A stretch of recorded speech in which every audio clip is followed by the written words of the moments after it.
old are you? 17. What part of Philly are you from? North Philly. What are some things you like to do? Write poetry. I like to read books and coloring, or like do diamond paintings. Something that's relaxing. What's home life like for you?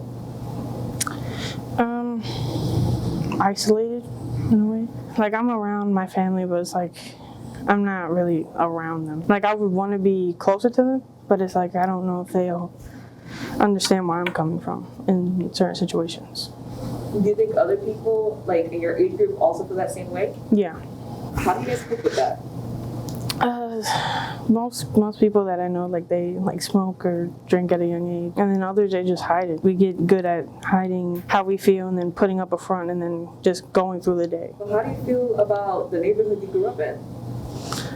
Pretty good. I mean, like my street is good, but the streets around it aren't really as good as the street I'm on. Like the block in front, there was a kid who got shot, and he wasn't even like 5. So it's it gets really bad because there's a lot of like drive-bys, and I feel like gun violence kind of relates to people being ignorant. It's not really necessary. You have young men in your life, right? Like brothers, uncles. Yeah, I have a younger brother. Do you ever fear that he will be next? Being shot? Yeah. Like at the end of the day, like he sometimes doesn't charge his phone, so I can't call him or I can't text him and see like, where are you? Like he's not home yet, so it's just like he may never come home one day. How does that make you feel? Pretty fucked up because I don't want to, like, he's my only sibling. Like I don't want to lose my brother. I think every sibling argues. Like we might argue, but like that's still my brother. Like as you're walking around your neighborhood, are you fearful? Are you paranoid?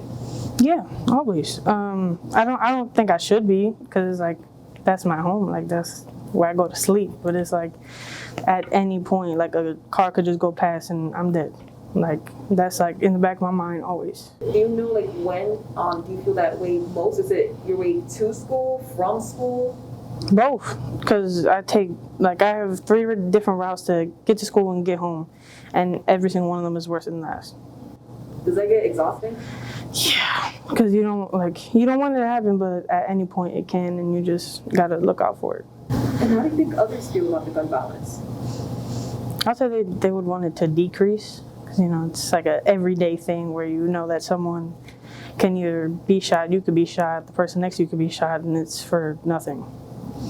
What makes someone want to pick up a gun and use it? I think it's mostly anger. A lot of people are angry and they don't know how to like show it or express it or talk about it, so they find an easy route and they find a more aggressive crowd, and it's like they match my aggression, they match my anger, so if we can all be violent together, maybe I could get over this shit, but they end up killing people for no reason.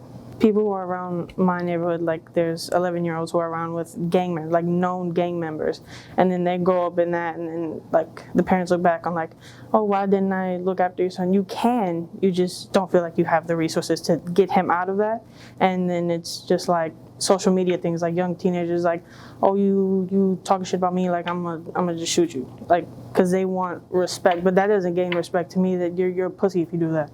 Do you think these kids that engage in gun violence don't know how to express their feelings? No, I think like how you grow up really reacts to that. Like people know that love is violent and that love is being toxic and that's the only form of love or how to show emotion that they know. So they take that into adulthood, they take that into their teenage and adolescent years. I think in a way for people who are easily like manipulated, like young children, having them be in healthy environments and seeing like what a loving home and like a patient home and not something that's more toxic and abusive would like say like, okay, well that's not the lifestyle I want to live, and if they can do that, I can do that. So if we, show young children or people that like think that guns are the way, that they can be healthy and they can be happy without living that type of lifestyle, then that'll be way better than trying to decrease it. What would you tell somebody going through that trauma that they don't know how to get out? That they're not alone. That is like, there's a lot of people who go through unresolved trauma and still have unresolved trauma even in their adulthood, and you don't have to be violent to figure out a way to solve it and then still at the end of the day